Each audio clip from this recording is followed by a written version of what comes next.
selamat malam. Beberapa hari sebelum Indonesia melawan Bahrain di lanjutan kualifikasi Piala Dunia, digadang-gadang 3 Indonesia. hari, 72 jam.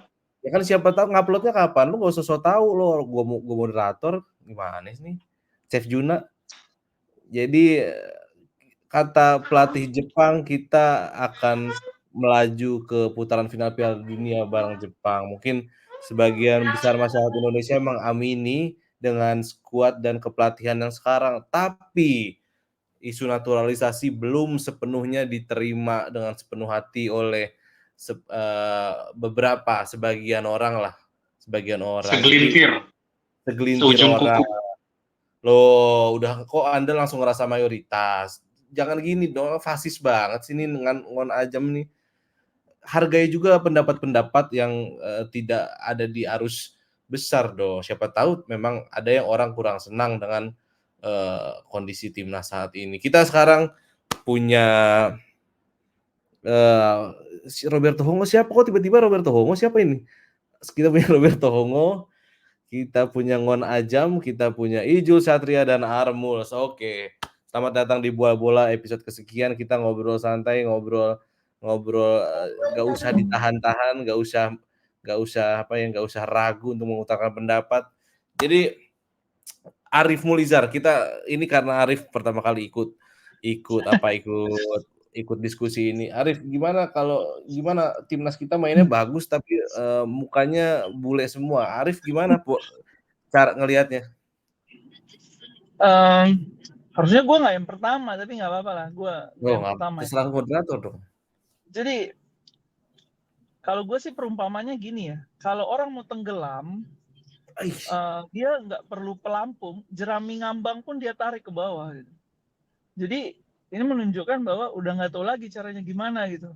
Di saat desakan untuk meningkatkan kualitas sepak bola kita meningkat, di saat itu juga udah segala cara dicoba tapi nggak nemu gitu. Makanya tadi kalau udah mau tenggelam tuh jerami ngambang pun kita tahu nggak bisa bantu, tapi kita tarik. Nah, tetap gagal tuh karena naturalisasi itu prosesnya udah panjang kan, nggak hanya baru-baru ini, dari zamannya siapa, Christian Gonzalez dulu gitu, terus sampai siapa kita naturalisasi banyak gitu. Cuman kayaknya belum berhasil gitu. Nah, baru sekarang berhasil. Nah, sebenarnya isunya bahwa segala cara udah dilakukan, nah ini cara terakhir. Cuman memang menimbulkan banyak polemik karena wajah yang biasanya tampil itu tidak wajah yang Indonesia banget gitu. Nah, menurut gue sih ini boleh, tapi pertanyaannya adalah sampai kapan? Mau sampai kapan kita kayak gini? Mau sampai kapan kita coba nyari pemain yang udah jadi, pemain yang memang secara fisik ya kita tahu bahwa rasnya udah berbeda gitu. Walaupun orang selalu bilang, ya gue baca di komen-komen di IG komen-komen para netizen yang jutaan itu pasti komennya mereka orang Indonesia, mereka iya, tapi kita nggak boleh bohong juga bahwa mereka tidak seperti orang Indonesia secara fisik. Dan olahraga itu adalah bicara tentang fisik. Beda kalau ini olimpiade matematika gitu, atau olahraganya catur gitu. Ya masih bisa lah kita samain gitu. Tapi kalau bola kan fisik ya. Menurut gue naturalisasi oke, boleh-boleh aja. Cuman mau sampai kapan itu yang harus dipikirin, dan peta jalan ke sana sampai sekarang kayaknya belum clear gitu. Menurut gue ya, karena gue nggak tahu secara detail apa yang dilakukan tapi apa yang dilakukan Pak Erick Thohir bagus banget. Pak Erick baru jadi presiden PSSI, apalagi jadi presiden kan pasti bagus banget dia bawa sejarah. Dasar penjilat kamu. Jadi tujuan lo memberikan komentar dari dalam mobil gelap itu biar muka lo nggak kelihatan ya, Rif? Oh gitu. Enggak. Atau tujuan Arif masuk ke forum ini adlibs dari kementerian. Nggak, tapi Rif, berarti lu tadi, kalau gue menyimpulkan, bagi lu cara yang sekarang itu bukan cara yang ideal, tapi cara shortcut yang bisa masuk akal dan bisa dimengerti gitu ya. Tapi lu pribadi happy nggak nonton timnas sekarang dengan komposisi pelatih dan pemain? Happy banget, happy banget gue. Walaupun ya nggak ini ya, gue nggak se-happy ngelihat misalnya kayak Rizky Ridho atau Witan gitu kan. Cuman happy aja kan, merah putih gitu kan, ya bangga aja melihat ada orang-orang yang secara ras jauh beda sama gue gitu kan. Kan beda banget tuh Hamdar sama gue gitu, pasti beda banget tuh, orang langsung tahu yang mana. Ibarat gue jalan, yang mana yang bule, yang mana orang Indonesia, orang bisa langsung tahu walaupun paspornya Indonesia gitu. Cuman gue bangga banget ngelihat ada orang dengan fisik seperti itu nyanyi negara kita, terus mereka bela negara kita sampai bahkan mungkin mengorbankan fisik mereka, mental mereka, waktu mereka untuk bela bangsa Indonesia, ya bangga, senang-senang aja. Cuman ya itu tadi, mau sampai kapan bos? Mau 6 tahun lagi, 7 tahun lagi cari lagi, 8 tahun lagi cari lagi nih yang baru, ya terus aja gitu. Itu sih arahnya ke sana sih, Oke, Bung Fajan gitu. siap. Nih Ngon Ajam. Kalau Arif bertanya sampai kapan nih kayak gini. Nah, kalau Ngon Ajam nih menurut lu harus juga nggak sih bertanya sampai kapan, atau menurut lu ini sah-sah aja menjadi tren yang berkelanjutan dan selamanya untuk Indonesia, misalnya kayak timnas Prancis pada akhirnya orang lokal cuman 1 2 apa segala macam. Ini kita perlu bertanya nggak sih sampai kapan, atau menurut lu ini adalah jalan benar yang memang sudah ditentukan dan harus sustain ke depan? Itu pertanyaan agak aneh sih kalau ditanya sampai kapan. Kalau ditanya sampai kapan, kalau seandainya waktunya dibatasi dalam jangka 5 tahun, 10 tahun, itu artinya peluang adik-adik kita atau anak-anak kita, taruh lagi nih, gue punya adik, gue nggak mungkin contohin gue sendiri, gue punya adik kuliah di luar negeri, ketemu jodoh di sana, punya anak, lahir di Belanda, tumbuh besar di Belanda. Adik gue ini kondisinya cinta mati lah sama tanah air. Ternyata anaknya ini punya antusias yang tinggi terhadap sepak bola, katakanlah. Terus di sekolah sepak bola ternyata dia punya jodoh dan karir di sepak bola yang bagus gitu misalnya. Terus dengan adanya pengaruh kultur, pengaruh sejarah yang disampaikan oleh adik gue ke anaknya, ponakan gue ini yang lahir besar di Belanda dan bermain sepak bola di Belanda punya ketertarikan gitu terhadap Indonesia. Terus suatu saat dia punya karir sepak bola bagus, dia berharap dipanggil sama timnas Indonesia. Tahu-tahu program yang sekarang dilakukan udah nggak ada. Terus mau menutup gitu hak dia untuk membela tanah airnya. Kan itu aneh gitu maksudnya kalau ditanya sampai kapan. Ya pemain-pemain yang sekarang main, yang terakhir sekarang dipanggil 25-26 pemain dari 26, ya itu kondisinya sama kayak contoh yang gue ceritakan.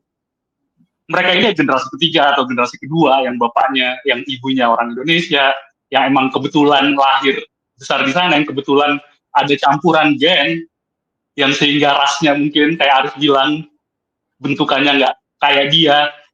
Ya tapi tetap aja gitu loh, maksudnya secara jiwa, secara mimpi, secara DNA, ya dia bagian dari kita gitu maksudnya. Dia juga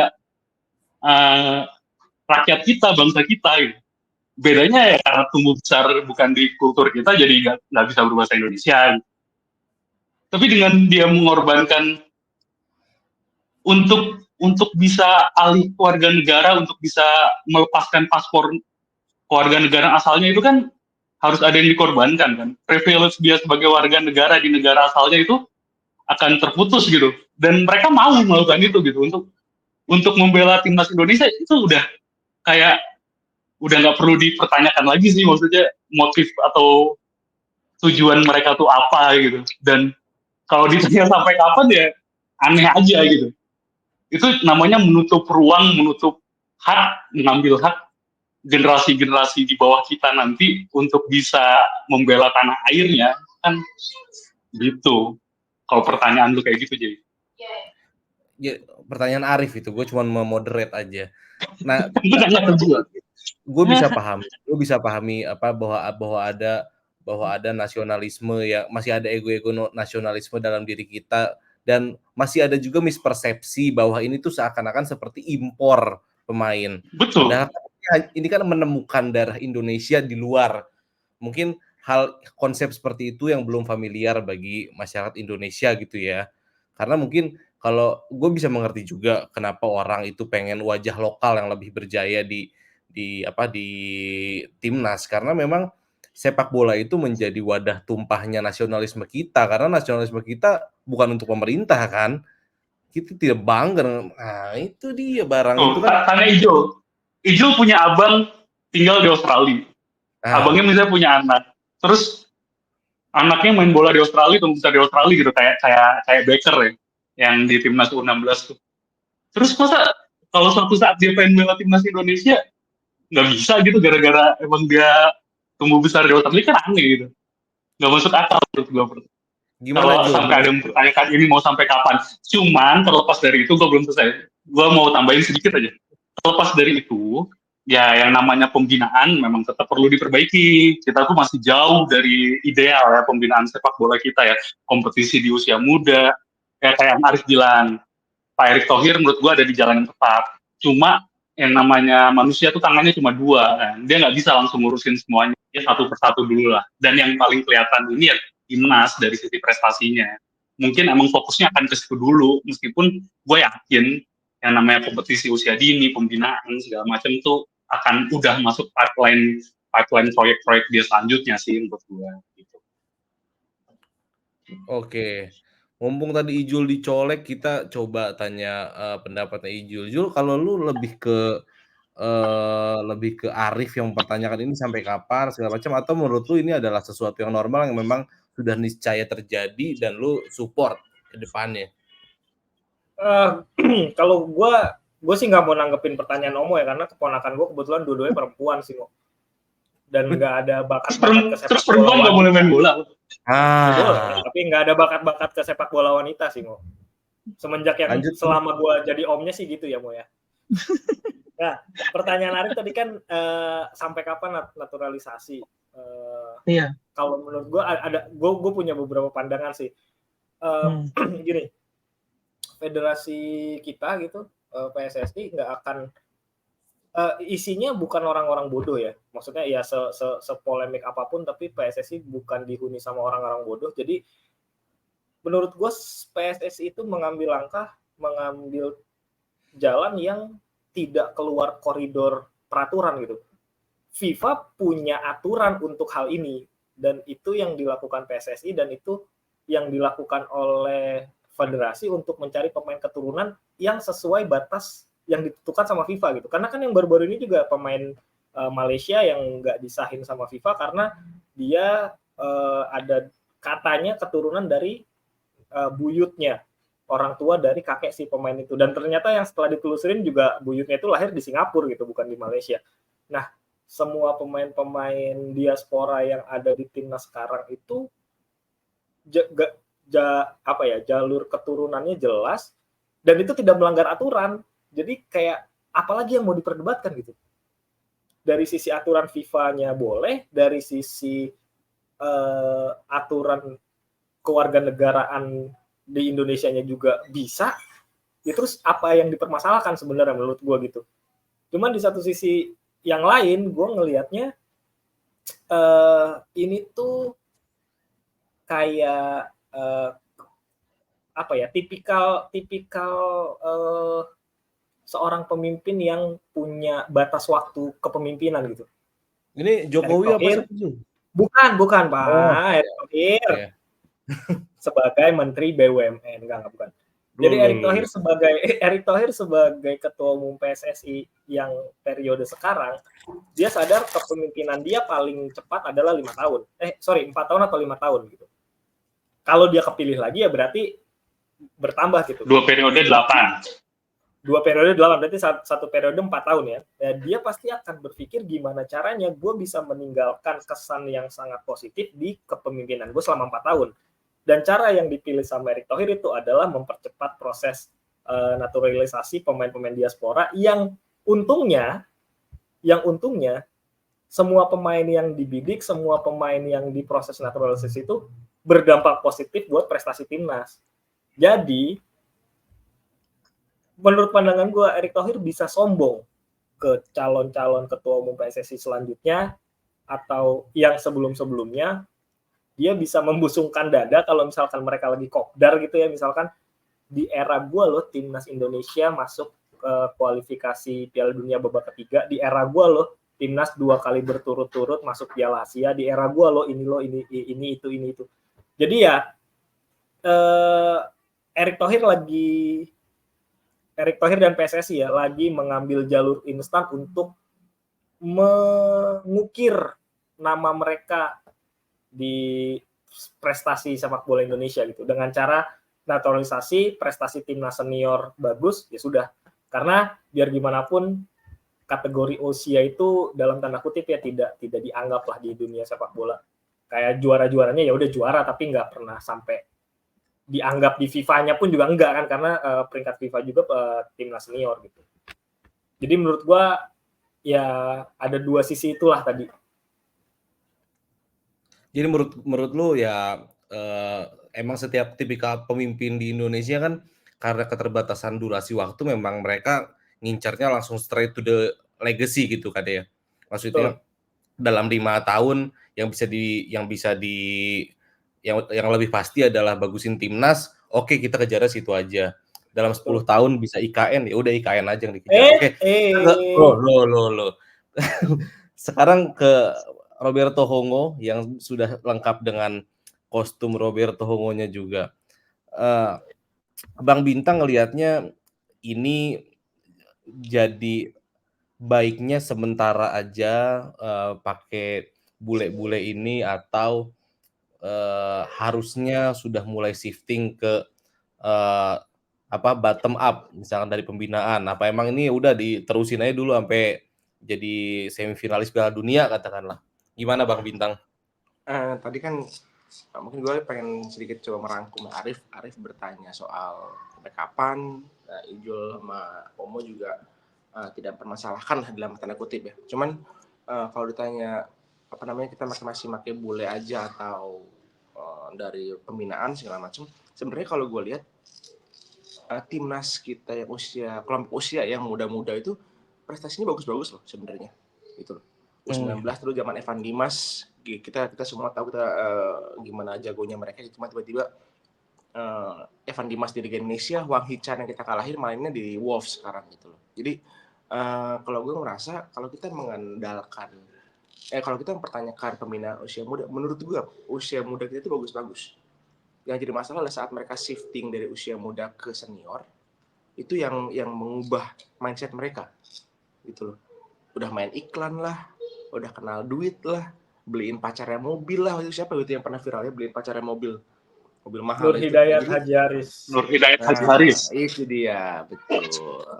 Jadi maksud gue yang diubah tuh bukan pembinaan, menurut gue mungkin sudah bagus ya, cuman mental para pemainnya saat mereka akhirnya jadi profesional, jadi main di timnas, main di Liga Indonesia dengan gaji yang fantastis, itu juga harus dibenahi gitu loh, bahwa mereka saat mereka masuk timnas bukan berarti mereka itu sudah jadi peak performance mereka, yang nggak bisa gitu. Itu mindset itu harus diubah sih menurut gua ya. Itu satu. Kedua, soal tadi naturalisasi sampai kapan. Dari tadi kita membahas bahwa PSSI mencari orang kemana segala macam. Ini sebenarnya mungkin udah pernah kita bahas di episode sebelumnya ya. Tapi menurut gua saat program PSSI dan Erick Thohir ini jalan, naturalisasi diaspora segala macam berhasil kita dapatkan, prestasi Indonesia mulai bagus, akan ada banyak lagi orang-orang yang gue pengen jadi pemain bola. Misalkan tadi keponakannya Omo bakal gue pengen jadi pemain timnas gitu. Nanti lagi mungkin menurut gue dengan prestasi Indonesia kayak gini, bukan PSSI yang nyari, tapi mereka yang pengen gitu loh. Jadi saat misalkan adik gue nikah sama orang Inggris, misalkan tinggal di Inggris, si anaknya dari kecil karena dia sudah melihat timnas Indonesia oke ya, gue pengen jadi warga negara Indonesia aja lah, nggak usah lagi lewat proses perpindahan warga negara, tapi dia dari kecil dia udah bilang, Pak, gue pengen jadi orang Indonesia, gue pengen main buat timnas. Jadi nggak usah lagi ada polemik-polemik dia tadinya melepaskan kewarganegaraan, tapi emang dia dari kecil sudah pengen jadi orang Indonesia supaya dia bisa main bola di Indonesia gitu. Karena prestasi timnas yang sekarang kita lihat, yang syukur-syukur akan bertahan sampai mungkin Piala Asia 2027 atau Piala Dunia 2030 gitu ya. Itu bisa bertahan kayak sekarang ya, bukan tidak mungkin nanti kita nggak usah nyari-nyari lagi, PSSI udah nggak usah nyari lagi, penerusnya Erick Thohir nggak usah nyari-nyari lagi. Mereka yang jadi orang-orang dia yang keturunan itu yang nyari kita buat main gitu sih. Nah, itu dia poin gue tadi. Jadi kalau mau nggak apa-apa lah gue ya. Moderator dilangkahin moderatornya. Jadi kalau mau mensarikan gitu, itu nyambung semua tadi yang si Bintang bilang. Kalau udah nanti track record kita jelas gitu, prestasi kita jelas dari tahun ke tahun ikut kompetisi dunia secara rutin, udah namanya diperhitungkan di Asia bahkan di dunia, terus kemudian jadi membuka hazanah gitu bagi generasi-generasi kita, pemain-pemain diaspora yang jadi peluang jadi opsi pilihan timnas dia di masa depan. Ya pada akhirnya sama menjawab pertanyaan dalam tanda kutip Ijul tadi, apakah ini cuma sekedar kayak mercusuarnya dari Erick Thohir untuk menyombong-nyombongin diri kepada penerus-penerusnya nanti gitu, kepala-kepala ketua-ketua PSSI berikutnya. Jadi menurut gue kalau udah kayak gitu ya, ketua PSSI berikutnya jadi nggak perlu se-effort Erick Thohir untuk mencari bakat-bakat atau talenta-talenta untuk mengisi nasional pool di timnas gitu yang ada di diaspora. Jadi makanya ini menurut gue akan berkesinambungan sih sejalan dengan perbaikan pembinaan. Nah, urusan pembinaan nih gue agak nggak setuju sama Bintang. Kalau lu bilang pembinaan kita sebenarnya udah oke, terus ada indikator yang lu bilang adalah timnas kita di kelompok umur punya prestasi. Coba sebutin prestasinya apa? Ngomongin Evan Dimas, ya selain juara Piala AFF U19 sama kebetulan bisa lolos Piala Asia akibat lapangan becek lawan Korsel, apalagi coba di Piala Asia dibantai habis-habisan, ya kan? SEA Games lagi ngomongin apa bedanya sama AFF SEA Games? Prestasi di Asia aja ada nggak sih kelompok usia kita? Danon Nation Cup itu kan kompetisi buat SSB ya. Kenapa Indonesia SSB-nya bisa agak bagus gitu, bisa masuk 16 besar, 30 besar, bahkan kayaknya 8 besar zamannya Beckham Putra Nugraha. Ya karena pemain-pemain oke di Eropa, kedengeran nggak suara gue? Pemain-pemain oke di Eropa udah nggak di SSB lagi. Mereka tuh udah dikontrak di youth team, ya kan? Di U16, U15 tim profesional, makanya di SSB bisa dijaya itu tim di Nation Cup. Jadi menurut gue ya pembinaan juga tetap perlu sih dibenahi. Kayak kita balik ke 10-20 tahun lalu lah saat Indonesia saat Jepang berkaca ke sepak bola Indonesia, gimana Indonesia membangun liga, membangun industri dan pembinaan usia muda, ya udah saatnya kita juga bisa lah berkaca ke Jepang, bagaimana dia bisa mengolah kompetisi, bagaimana bisa memanfaatkan kompetisi-kompetisi di sekolah, universitas yang jadi hulu dan hilirnya itu jelas gitu sampai ke industri. Ya udah waktunya lah Indonesia belajar gitu ke Jepang menurut gue, karena Jepang tuh paling pas buat jadi role model ya, ketimbang industri yang udah jadi di Eropa gitu. Menurut gue gitu. Memang menurut gue salah satu masalah di pembinaan di kelompok usia di Indonesia tuh menurut gue yang ada tuh cuma kompetisi cup. Jadi orang cuma main bola untuk mau menang. Padahal untuk kelompok usia bagi gue yang penting adalah jam terbang dan bagaimana dia bisa main bagus dari satu game ke game selanjutnya sampai secara domino bisa menjadi top of the league. Karena kita cuma diajarin mau menang, bukan lu mau ngebenahin basic football lu dan bermain bagus dari game ke game. Ya, harus ada liga usia muda nih. Gue mau ke Arif. Tapi gini sebenarnya. Oke, gimana Arif? Saya ditanya udah ngomong deh. Satu narasi nih ya. Gue cuman khawatir kalau kita bicara SSB, kita bicara sekolah sepak bola, gue khawatir nih ya. Kayak gue punya anak cowok nih, gue anak cowok dan anak cowok gue suka Ibra. main bola nih. Gue khawatir bukan dia Hilang.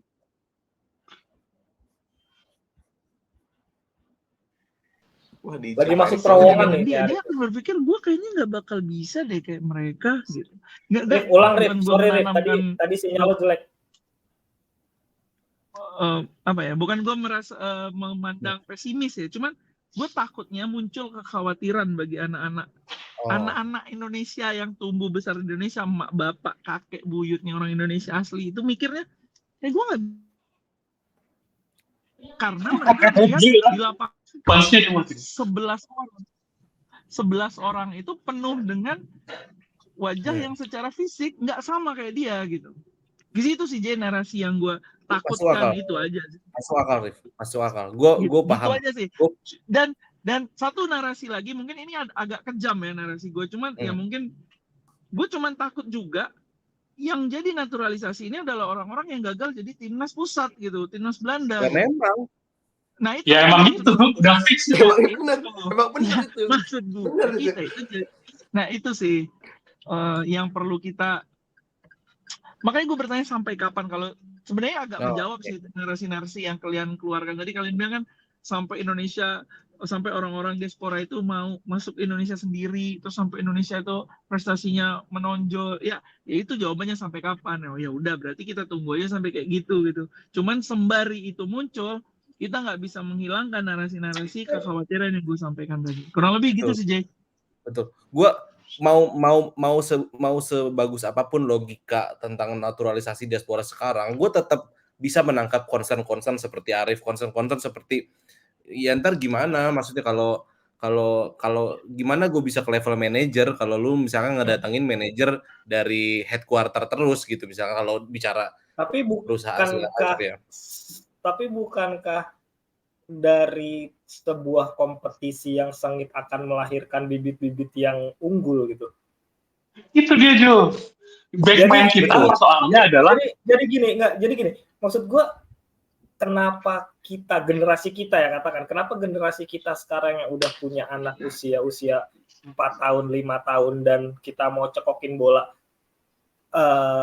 harus ditanamkan dengan udah kamu nggak usah latihan yang rajin, toh nantinya saat usia kamu masuk timnas yang main tuh pemain diaspora. Kalau itu ditanamkan ke anak-anak sekarang, ya yang salah generasi kita dong. Maksudnya ya padahal kan tujuannya, menurut gue ya tujuannya dengan PSSI sekarang, federasi sekarang ini ngambil jalan instan dalam tanda kutip untuk meraih prestasi sebaik mungkin, kan harapannya untuk menggenjot yang di grassroots, yang bibit-bibit ini untuk termotivasi untuk main di timnas eranya dia nanti gitu. Jadi kalau belum sampai di tahap selanjutnya dari sekolah sepak bola yang usia dini banget 7-8 tahun udah ada narasi ketakutan mereka nggak bisa bermain karena persaingannya dari ras lain, ya gue rasa nggak kesana arahnya tujuan naturalisasi ini sih. Nggak, tapi Jul, kita punya privilege, kita bisa ada di forum-forum diskusi yang misalkan mencerahkan seperti ini. Tapi apakah kita bisa mengatur mindset orang tua, bagaimana wisdom orang tua ke anak yang memang di grassroots segala macam tuh yang seperti Arif bilang itu pasti akan terjadi, pasti akan ada kayak gitu. Karena gini, orang tua yang terbuka pikirannya tentang naturalisasi, ya kita ini yang bisa diskusi, punya referensi segala macam. Tapi apakah bakat itu timbulnya dari elitis kayak kita? Kan enggak juga gitu. Di daerah-daerah segala macam, wisdom itu nggak bisa kita atur. Yang bisa mengatur output yang sustainable itu sistem, Jul. Bukan, nggak bisa lah orang tua kita. Jangan mikirnya kayak orang kita sebagai orang tua jangan kayak gitu, itu nggak bisa kita atur Jul. Kalau itu jawabannya Jay, itu jawabannya Jay.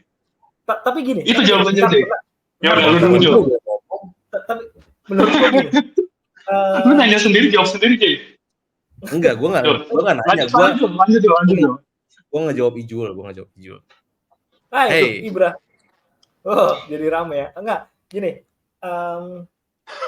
entah kenapa gue masih punya pola pikir gini, berangkat dari sepak bola itu olahraga rakyat.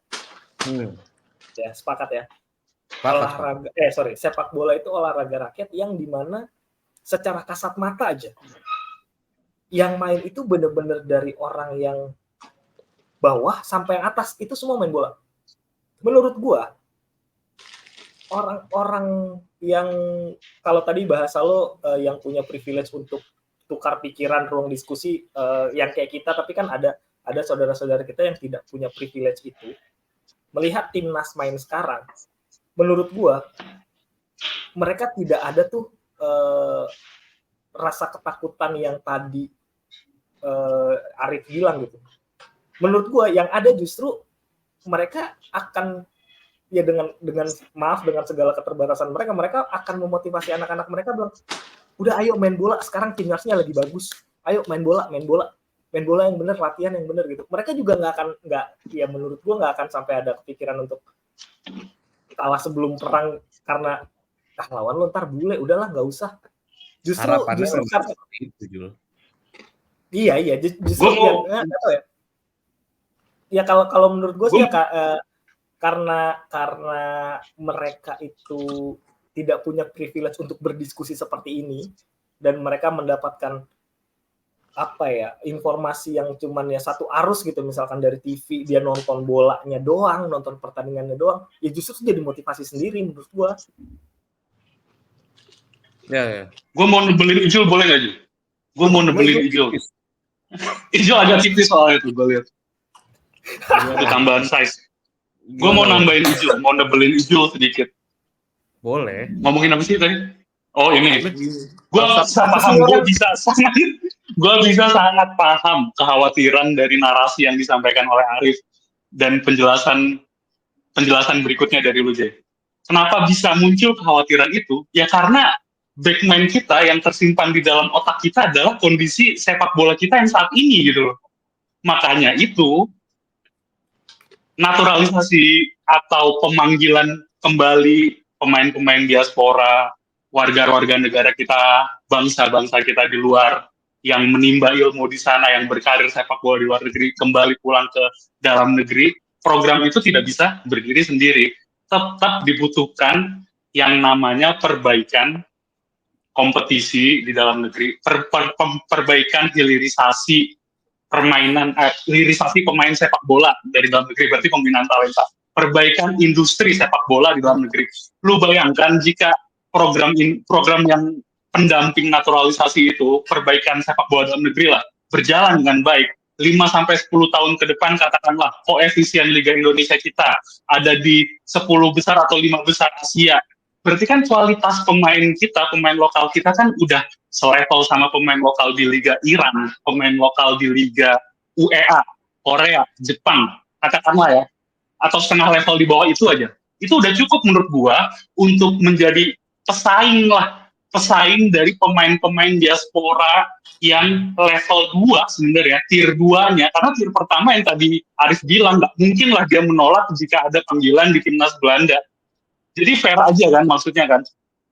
Keturunan Indonesia, bapaknya orang Indonesia, ibunya orang Belanda, main bola, dipanggil timnas Belanda, senior. Nggak mungkin nggak diterima kan, kayak Tiani Reinders. Mungkin kalau ada pun itu ya kasus-kasus yang rare banget lah, yang langka banget, yang memilih untuk membela timnas ya, kayak kasusnya Sandy Walsh ya.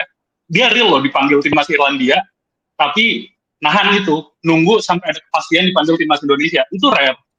Tapi ada, ya kan? Nah, terlepas dari itu, kalau misalnya kompetisi kita baik, pembinaan usia mudanya lebih baik lagi, hilirisasi pemain kita baik gitu, dari level SSB, terus ke youth team, terus ke liga utamanya, terus kita bisa bicara banyak klub kita di Liga Champion Asia, koefisien liga kita nambah, di sisi lain ranking FIFA kita juga naik, itu nggak akan ada kekhawatiran yang disampaikan oleh Aris tadi, gue yakin. Nggak akan ada kekhawatiran dari orang tua yang bilang, ngapain sih kalian capek-capek berusaha, orang ntar juga yang menjadi main di timnas, bule-bule itu. Enggak, level kita tuh bakal setara, jadi nggak usah khawatir. Jadi kekhawatiran Aris Selatan itu valid. Kenapa valid? karena kondisi sepak bola kita kayak gini, makanya itu kita nggak bisa membiarkan program naturalisasi ini berdiri sendiri. Pak Erick Thohir kalau punya waktu 2 periode, ya dia punya waktu yang cukup lah untuk membenahi hilirisasi pemain sepak bola dalam negeri gitu. Agar nggak kayak sekarang, nggak kayak eranya Budi Sudarsono yang dia baru mulai main sepak bola di usia 12 tahun. Haryono yang baru mulai main sepak bola di usia 14 tahun gitu. What did you expect gitu terhadap pemain-pemain seperti itu gitu. Ngerti nggak maksud gue? Iya, Kalau iya. hilirisasi jelas kita mulai bisa main di usia 6 tahun, mulai ada SSB yang beneran programnya jelas dan terstruktur gitu. Ya itu hilirisasi yang baik dan jadi nggak usah khawatir lagi gitu akan kalah bersaing dengan pemain-pemain diaspora menurut gue gitu. Karena nanti ya udah main di level klub, ya kita juga pemain-pemain yang rootnya dari Indonesia asli, yang merintis dari Liga Indonesia, yang nggak kemungkinan juga dia berkarir di Eropa gitu, nggak susah payah kayak yang dilakukan Egy sama Witan sekarang. Kalau koefisien liga kita bagus, klub liga kita bagus, ya mereka akan dilirik tentunya oleh scout dari Eropa. Gue sih mikirnya kayak gitu. Betul. Masuk nggak? Masuk akal? Masuk. Cuman bagi gua jalan yang diambil PSSI atau Erick Thohir saat ini memang harus untuk apa ya? Untuk bisa ini kepercayaan ini menyeluruh memang harus dibayar sama prestasi yang konkret sih menurut gua. Prestasi konkret dulu, betul. Ini nggak kunjung konkret, katakanlah konkret yang masuk akal di depan mata kita ini, masuk Piala Dunia segala macam, ini lambat tahun akan menurun dan akan menjadi bullshit lagi ujung-ujungnya. Iya. Roberto Hongo, menurut Anda, akankah dengan jalan yang diambil PSSI sekarang ini Indonesia bisa tadi nge-unlock sebuah prestasi yang konkret sehingga cara ini diterima di seluruh lapisan masyarakat? Kalau prestasi konkret menurut gue dari pas kita lolos Piala Asia ya 2020-an, yang kemarin terakhir itu juga udah jadi sebuah pencapaian dan perlu diingat itu pun si Sintayong tim yang dia latih juga kan nggak semuanya ada naturalisasi kayak sekarang gitu. Dari saat itu aja menurut gue sudah membuktikan bahwa emang kita juga pemain lokal, dalam tanda kutip lokal, kita juga sebenarnya punya potensi gitu ya. Cuman kalau bisa berbicara soal prestasi konkret, ya prestasi konkret kan juara dong gitu. Bukan lolos Piala Dunia doang tuh, atau lolos Piala Asia doang tuh, ya mungkin buat negara-negara yang lain itu mah udah bukan prestasi gitu. Cuman menurut gua saat ada bayi. Saat kita bisa berbicara banyak di sebuah kompetisi yang levelnya di atas AFF yang selama ini kita kan selalu AFF, SEA Games, satria AFF yang Om bilang SEA Games segala macam. Iya Om. Ya itu mah udah bukan patokan ya, kita nggak usah lagi harus juara AFF gitu loh, walaupun kita belum pernah juara, kita nggak usah lah juara AFF. Tapi seandainya Indonesia lolos Piala Dunia yang ini udah di depan mata banget gitu ya, ya mungkin akan berpengaruh, akan jadi dampak positif juga sih buat kita ke depannya, harapannya. Dan gue harap juga diam kamu bayi, orang dewasa ngomong. Lupa kan anjir. Oh iya, maksud gue harapannya, gue juga berharap sih ada orang-orang yang dari liga lokal yang bisa berbicara lebih banyak lagi kan. Kalau sekarang semakin lama semakin sedikit gitu. Cuma bisa itu, mungkin cuma Rizky Ridho doang yang menurut kita pantas untuk masuk line up timnas itu. Marcelino buat gue udah agak turun performanya, Witan juga angin-anginan, Egy juga kayak gitu, Hoki Caraka, Raul Sananta dipanggil gitu. Jadi menurut gue ya dengan prestasi kita akan membaik, insya Allah akan membaik. Tadi yang diomongin Om, semua akan sejalan gitu. Semua akan sejalan, kompetisi harus dibenahi, semua pasti akan terdorong buat jadi lebih baik lagi. Dan yang tadi gue omongin juga, nanti lagi di masa yang akan datang mungkin orang-orang diaspora itu bukan kita yang nyari, tapi mereka yang nyari kita buat main di timnas. Dan bukan lagi milih timnas pusat, tapi langsung milih timnas kita buat main di Indonesia.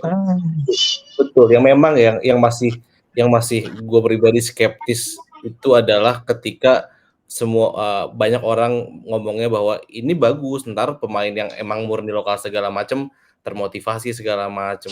Itu kayaknya gue baru lihat ke Rizky Ridho ya, belum ke pemain-pemain lain. Artinya sebenarnya riak-riak kecemburuan itu sebenarnya bagi gue pasti masih ada loh di dalam hati orang-orang lokal itu gitu ya. Itu yang maksud gue itu yang masih gue lihatnya gelap soal bahwa pemain-pemain yang punya skill bagus ini bisa memotivasi para lokalers ini. Tadi Arif kayaknya mau bicara. Contoh yang paling nyata kan Rizky Ridho. Yang menurut gue yang paling kelihatan dia pengen show off dan merasa tersinggung itu menurut gue Marcelino. Dia dulu bagus banget loh main di timnas. Kita ngeliat ya. Dan kesini ngelihat mungkin dia ada saingan, ada Ragnar, ada Rafael Struijk yang walaupun mainnya juga gitu-gitu ya. Cuman Marcelo itu kelihatan banget dia pengen show off. Dia nggak mencoba untuk gue adalah main di sebuah timnas Indonesia. Gue main sebagai tim.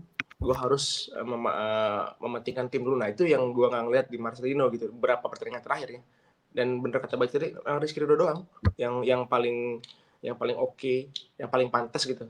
Dan semoga harapannya kedatangan Mas Hilgers nggak membuat dia tergeser ya. Karena posisinya sama sama Mas Hilgers. Gitu. Oke, Arif tadi kayaknya mau bicara nih.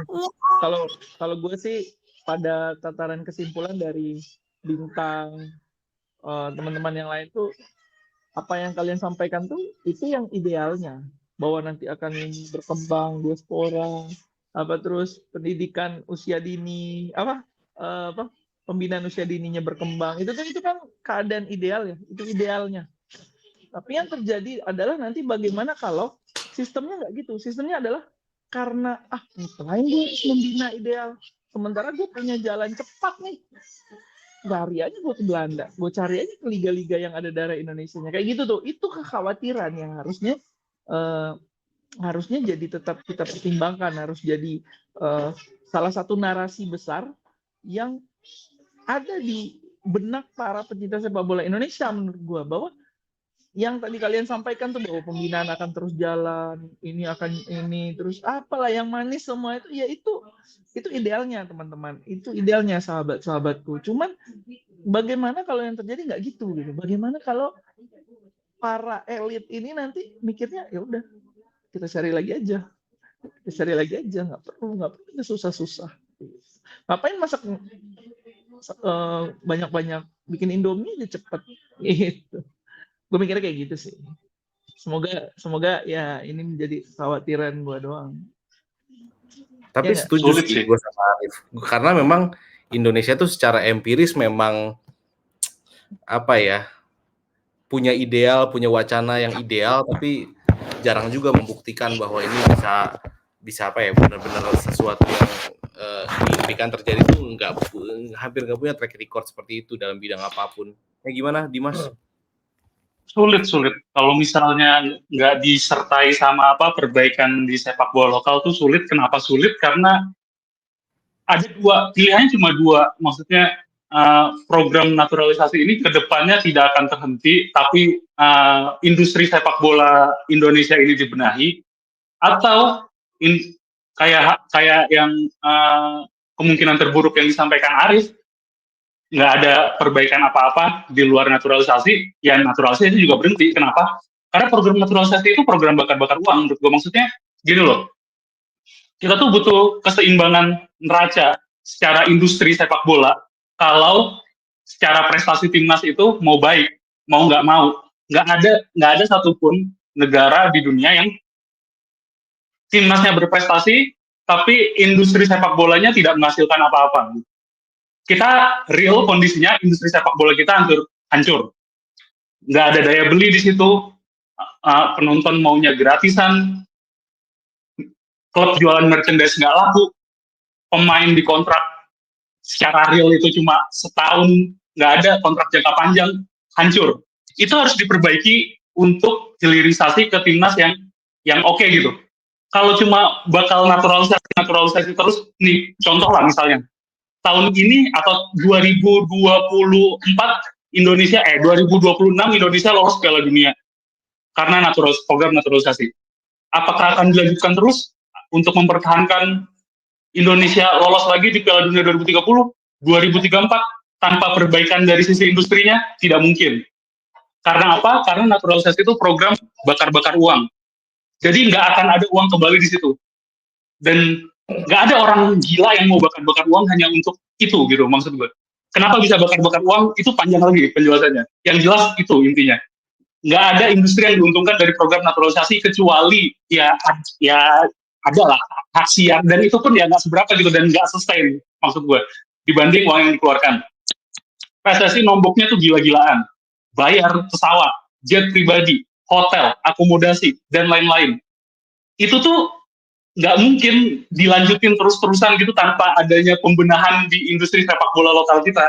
Makanya menurut gue pilih, kalau Arif punya kekhawatiran yang disampaikan itu yang ideal-ideal tadi yang kita sampaikan. Di samping ada program naturalisasi, ada juga pembinaan, ada juga perbaikan di kompetisi lokal. Ya emang harusnya seperti itu. Kalau itu nggak terjadi, ya menurut gua program naturalisasi juga nggak akan berlanjut. Jadi artinya apa? Kalau nggak ada perbaikan di periode Erick Thohir ini, di sepak bola lokal, di industri sepak bolanya kita sendiri, ya gue yakin sepak bola Indonesia akan balik lagi ke era apa istilahnya setelan pabriknya gitu maksudnya. Ya nggak Betul. naturalisasi, yang andalin pemain-pemain Liga 1, yang Liga 1-nya juga stagnan gitu. Ngomong-ngomong soal Budi Sudarsono, kalian pada setuju nggak sih kalau Ragnar Oratmangun tuh Budi Sudarsono 2.0 aja sebenarnya. Jadi itu tuh gaya permainan dia tuh gue lihat sama loh, maksudnya dari sisi kengototan, dari sisi akselerasi, dari sisi dia ngontrol bola, passingnya, yang membedakan adalah Sadil Ramdhani malah dia. Ya gak sih? Sadil kan lebih agak eksplosif. Kalau ini tuh lebih ke ngotot gitu, lebih ke piton, ke licin, bukan yang eksplosif tipik. Sadil kan kayak Feby Haryadi.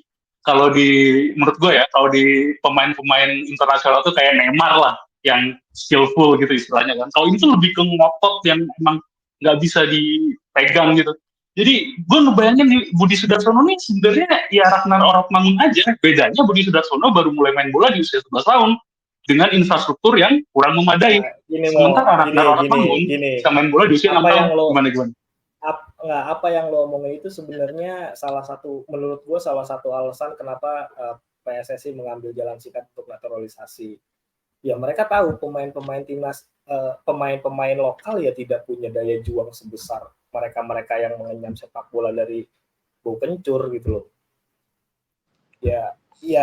Kalau gue sih, kalau pembahasannya masih seputar pro kontra naturalisasi, semua yang dilakukan ini murni mengejar prestasi singkat demi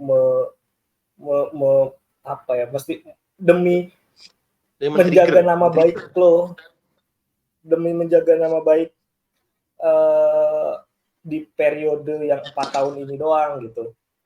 Ya mungkin harapannya kalau timnasnya masuk Piala Dunia, timnasnya berprestasi di periode selanjutnya, lu mau nyerang Erick Thohir dari sisi mana nih kalau dia mau mencalonkan lagi jadi ketua PSSI? Nah, kita yang cuma bisa nonton dari TV dan yang paling penting paling mending beli jersey original, ya kan cuma berharapnya timnasnya berprestasi, timnasnya masuk Piala Dunia, goals jangka pendeknya tercapai, ya tinggal pembuktian goals di jangka panjang di 4 tahun berikutnya gitu misalkan. Nah itu yang harus dijagain menurut gua. Ya sekarang oke lah, sudah dari ya katakan dari kita pertama kali ngerti main bola lah 25 tahun yang lalu misalkan. Lu ngerasain apa sih? Dukung timnas Indonesia ngerasain kebahagiaan apa sih? Nggak ada kan. Dan kritik-kritik, riak-riak keriuhan-keriuhan orang-orang yang mempermasalahkan naturalisasi ini akan berhenti dengan sendirinya kalau emang timnas bener masuk Piala Dunia. Menurut gue itu akan berhenti. Ya cuman ada beberapa yang memang orang yang secara personal nggak suka sih menurut gue. Nah tanggung jawab setelahnya, tanggung jawabnya tanggung jawab setelah itu yang besar menurut gue. Setelah masuk Piala Dunia misalkan ya, kita bereuforia, kita nggak usah mikirin hasil di Piala Dunianya, masuk Piala Dunia aja udah alhamdulillah gitu ya. Apa yang dilakukan federasi setelah itu yang harus dijaga sama-sama gitu loh. Oke, jangka pendeknya sudah goal, timnas berprestasi, jangka panjangnya apa? Yaitu pembenahan sepak bola usia muda, roadmap sepak bola, wasit, supporter dan segala macam. Itu terlalu banyak kalau mau dibahas. Kalau mau dibahas sekaligus itu terlalu banyak. Cuman kalau pembahasan kita dinaturalisasi, ya menurut gue ini hanya mengejar prestasi sementara melakukan ini. Sepakat. Jadi kayak bukan prestasi sementara, sorry. Prestasi singkat, prestasi yang instan. Prestasi yang tidak berkelanjutan. Iya. Syarat berkelanjutan adalah industrialisasi kalau kata Pak Jokowi kan, hilirisasi. Ya, Nah itu dia. Ya, kalau habis itu yang kita misalnya taruhlah kita lolos Piala Dunia 2026 ya, sepak bola kita harus jadi industri mau nggak mau. Ya mulai dari banyak hal, banyak banget yang harus dibenahin. PR Erick Thohir masih banyak. PR PSSI itu masih banyak. Dan nggak berhenti sampai di lolos Piala Dunia 2026. Tapi buat kita yang emang nonton bola dari kecil, ya masa sih lo hidup sampai lo mati ntar lo nggak ada bahagianya dukung timnas sama sekali. Ya ini waktunya, udah lo nikmatin aja. 2007 Piala Asia aja gue sebagai itu Jul, maksudnya Jul ngelihat permainan ngotot di Indonesia yang jarang dilihat itu lawan tim-tim 2007 Asia, kan? Kita masuk Arab, Piala Korea Asia Selatan. bukan karena prestasi, kita masuk Piala Asia. Enggak, lu ngomongin kebahagiaan kan, lu bahagia banget gak ngelihat Indonesia main Arab 2007 saat itu? Gue sih bahagia banget, apalagi sekarang gitu yang levelnya tuh udah to the next. Iya makanya sekarang ya momennya ya nikmatin aja, karena dengan usia kita udah kepala 3 semua, lu mau nunggu berapa tahun lagi? Orang gua nebelin dia ngomong apa malah di bang. Iya. Gini. Kita cooling down dengan gini loh. Menurut gua naturalisasi atau enggak, dalam lubuk hati kita yang dalam itu tetap punya bias bahwa pemain kita tuh punya keberpihakan lah terhadap pemain yang murni lokal. Pasti masih ada. Buktinya apa? Ketika ada netizen Gen Z itu ngebandingin Rafael Strike dengan Buasa Losa, ngamuk semua kan orang pada. Ya karena yang dibanding Buasa Losa. Memang betul secara stats itu Buas, tapi ada sedikit kita didorong bias itu pasti ada gitu. Pasti ada, gue yakin. Walaupun memang secara di atas kertas Buas jauh lebih unggul pasti, tapi bias itu pasti ada aspek mendorong juga. Nah, ini Roberto Hongo bintang nih. Kalau lu bandingin Rafael Strike sama bintang, kalau yang ngomong enggak, lu harus di-mute nih moderator. Ya, Wan Ajom diam dulu, udah terlalu banyak ngomong Anda. Om Bintang. Ya. Rafael Strike sama Boas itu jauh banget apa enggak nih? Apa namanya? Mungkin tadi untuk membandingkan mereka berdua itu nyambung sama omongan teman-teman kita semua. Teman kita semua tadi bahwa pembinaan jelek, Budi Sudarsono main yang umur 14 tahun, atau mungkin Budi Sudarsono main di lapangan yang waktu kecil main lapangannya Tarkam gitu. Tapi semua itu mungkin terbantahkan dengan sosok Buasa Losa gitu. Buasa Losa mungkin juga kita semua tahu dia berasal dari Papua yang mungkin pada saat itu infrastruktur bolanya juga mungkin belum lebih baik dengan sekarang.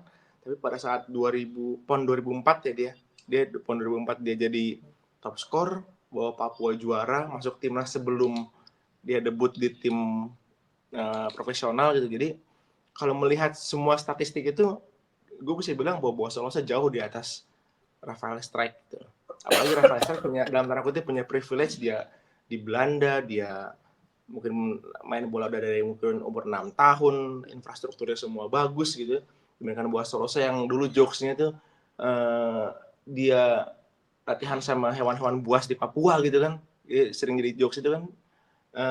Menurut gue Buasa Losa memang salah satu striker terbaik yang pernah kita punya, dan mungkin seandainya prime-nya dia sekarang kita nggak butuh lagi tuh Rafael Strike, kita jadiin cadangan kali. Dia yang Buasa Losa yang bakal jadi pemain striker inti kita di timnas. Van Beekering gimana? Van Beekering. Ini nih. Van Beekering tuh di masa prime-nya tuh gila sebenarnya dia. Iya, masa Dia tuh di prime-nya. isi mungkin kan. Dia tuh striker utama 2 musim, top scorer klub. Masuk Timnya si ketuaan Calvin ya, Verdong sekarang. Iya. PSSI-nya PSSI-nya belum gercep kayak sekarang waktu itu. Iya, zaman itu tuh iya deh gitu deh. Si ini aja Sergio Van Dijk tuh udah pengen ngebela timnas kita dari tahun 2007 ngelihat kita main di Piala Asia.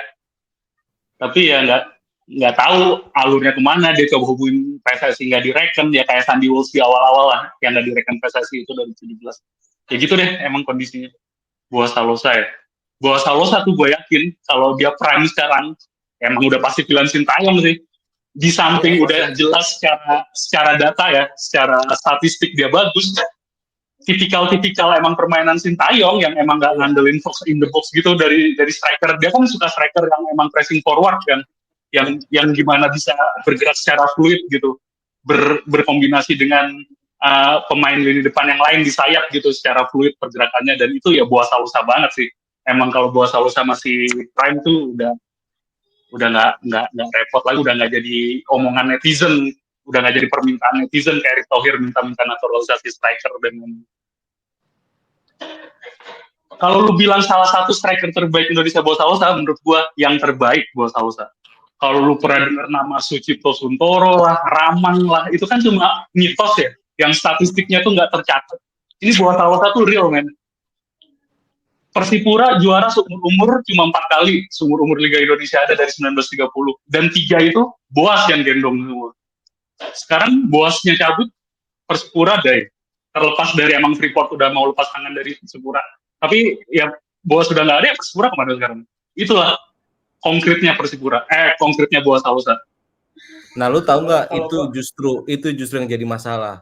Boas Salosa menjadi jago adalah talent, bukan lahir karena sistem yang sustain.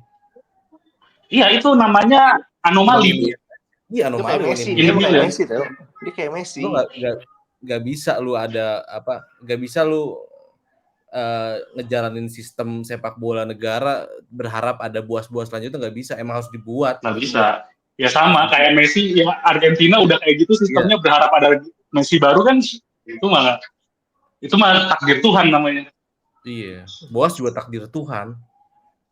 Si Peter White atau menurut gua perbandingan Boas dan Rafael Struijk yang dibuat sama orang itu ya perbandingan bodoh sih, karena apa ya, dan yang ditanya tuh ya kelihatan lah saat kalau udah lihat videonya kan, kalau yang ditanya anak-anak muda pasti mereka akan jawab Rafael Struijk karena mereka nggak tahu Boas kayak gimana. Tapi ketika yang ditanya itu orang-orang yang mungkin yang seumuran kita, ya pasti akan dengan gampang ngejawab Boas karena Rafael Struijk juga belum sampai di eranya Boas gitu. Jadi nggak apple to apple sebenarnya. Apple to apple.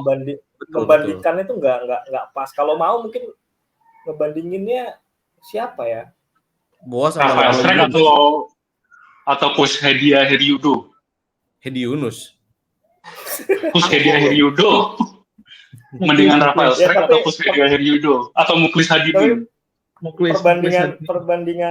Perbandingan Rafael Struijk sama Boas tuh ya cuma permainan konten supaya viral aja menurut gue. Itu bukan hal yang bisa dibandingkan. Dan ya gue setuju sih, di era gue menikmati timnas Indonesia nggak ada penyerang yang sebaik Boas. Dan yang apa namanya yang gue agak sesalkan itu sebenarnya tidak sedikit juga pandangan buruk soal Boas karena dia berasal dari Papua yang identik dalam tanda kutip dengan alkohol gitu ya. Karena kan ya itu memang udah kesehariannya orang Papua kan. Bahkan kalau gue nggak salah sampai saking keselnya Boas dengan komentar-komentar miring masyarakat soal dia sampai bilang kaki saya patah 2 kali saat bermain bersama timnas, bukan untuk Persipura. Dia sampai ngomong kayak gitu tuh kan, kayak ya gila, gue udah segininya buat negara tapi kenapa yang diungkit malah yang jelek-jeleknya gitu. AFF 2005 sama Pra Piala Asia 2007. Ingat banget gue. Sedih Oke. banget gue Piala Asia Boas nggak main. Oke. 2010 dia Boas Salosa 2010 nggak main Piala AFF, kenapa sih Jul? Alfred Riedel kenapa nggak panggil Boas sih? Malah Irfan Bahdim. Kayak cedera deh itu masalah cedera deh kayaknya. Bukan Nggak masalah mungkin non lah teknis ya. semua. Ada Gonzales itu. Nggak mungkin lah. Oke, Nggak kita mungkin. cukupkan bola malam ini. Kita doakan Udah ngantuk nih. kita doakan Udah ngantuk nih enggak, matanya udah nih. udah 1 jam. Kita doakan Indonesia ya kita pada dasarnya setuju dengan jalan yang diambil PSSI dan Erick Thohir untuk Setuju. kondisi Saya sepak setuju dengan bola Erick Thohir. Indonesia saat ini. Tapi memang untuk melahirkan the next Boas Salosa, melahirkan timnas yang berkelanjutan, kita butuh juga membangun sepak bola yang sustainable. Anjay. Biasa. Kepleset lidah. Iya, udah jadi PR korporat saya sekarang. Butuh juga keberlanjutan yang itu dimana dibangunnya dari bawah ke atas. Oke, sampai jumpa di bola setelah Dari bawah ke atas. Woman on the Indonesia top. bisa memenangkan bisa memenangkan laga melawan Bahrain dan lawan siapa? Bahrain dan Arab ya? Tiongkok. Oke. Sampai jumpa. See ya. Thank you Thank you semua. Terima kasih.